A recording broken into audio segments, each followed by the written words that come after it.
গিয়ে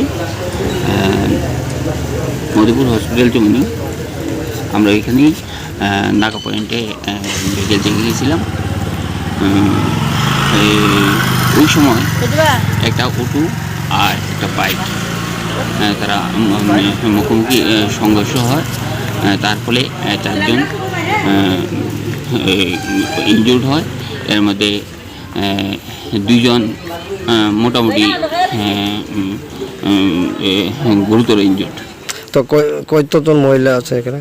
এখানে একটা স্কুলের স্টুডেন্ট আছে বাচ্চা, আর ক্লাস 4-এর, আর একজন মহিলা, 2 জন পুরুষ। ঘটনাটা কোন জায়গায় হয়েছিল?